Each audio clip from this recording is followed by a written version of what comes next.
Hello, good morning, friends and students.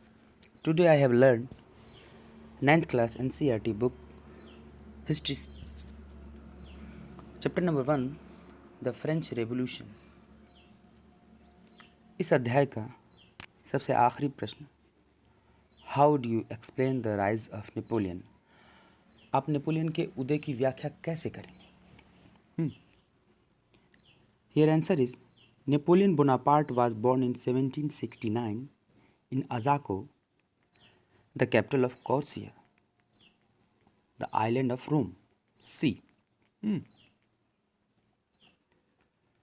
Napoleon Bonaparte का जन्म 1769 ईस्वी में रोम सागर के द्वीप कोर्सिका की राजधानी अजासियो में हुआ था। He was educated at the military school in Paris, the capital of France. उसने फ्रांस की राजधानी पेरिस में फौजी स्कूल में शिक्षा प्राप्त की। He was made the commander on the basis of courage and military ability. उसके साहस और सैन्य योग्यता के आधार पर उसे सेनापति बनाया गया था।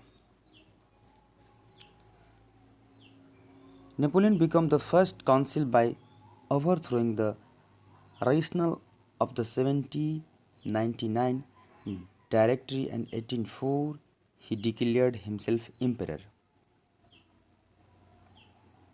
नेपोलियन के बारे में बताया गया है कि 1799 में डायरेक्टरी के शासन का तख्ता पलटकर नेपोलियन प्रथम काउंसिल बना, नेपोलियन फर्स्ट काउंसिल बनाया और 1804 में वह खुद को सम्राट घोषित कर लिया।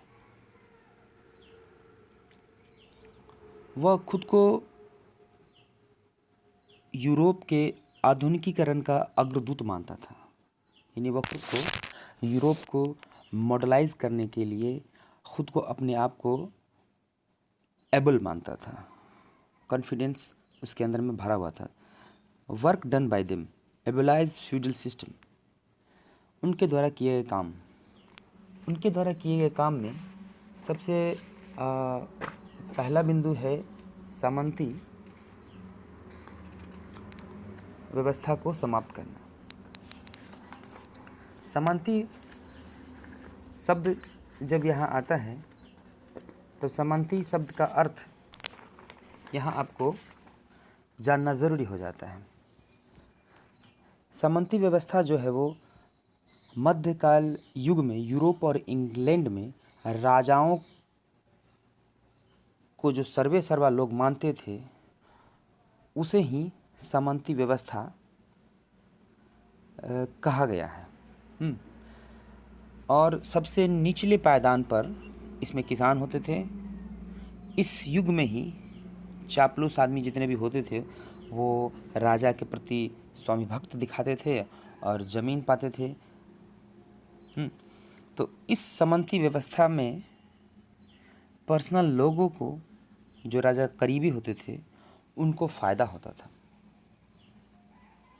लेकिन जब देशभक्ति की भावना लोगों में जागी तो लोगों ने इस सामंती व्यवस्था को पुरजोर विरोध किया और इसका पतन हुआ। Then after abolish birth based right. हमें मालूम है कि फ्रेंच रेवोल्यूशन, और आपको ही मालूम है कि फ्रेंच रेवोल्यूशन में 3 पार्ट थे। प्रथम, द्वितीय, तृतीय फ्रांसीसी राजा ने बनाए थे। पहला वर्ग, दूसरा वर्ग, तीसरा वर्ग।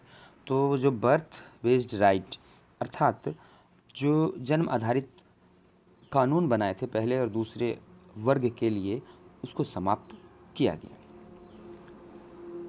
इंट्रोड्यूस यूनिफॉर्म लॉ, समान कानून लागू किया गया।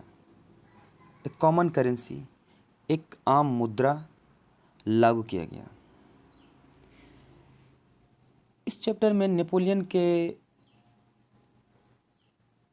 बारे में एक महत्वपूर्ण बात हम शेयर करना चाहेंगे, बताना चाहेंगे कि नेपोलियन ने एक बात कहा था कि 100 शेरों की एक आर्मी अगर बना दो और उस आर्मी का लीडर अगर एक कुत्ता हो तो वो 100 के 100 शेर कुत्ते की मौत मरेंगे।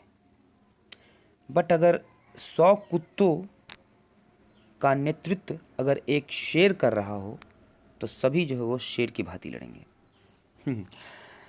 Last point, uniform text system, समान टेक्स्ट प्रणाली लगाई गई, यानी कि सबों को कर जो राजाओं को देना पड़ता था वो अलग अलग कैटेगरी में बटा हुआ था, वो बराबर कर दिया गया। देन आफ्टर, इसके बाद आप लोग इसका हिंदी देखेंगे और हिंदी याद करेंगे और आपको स्वतः ही इसका इंग्लिश भी याद हो जाएगा। Thank you.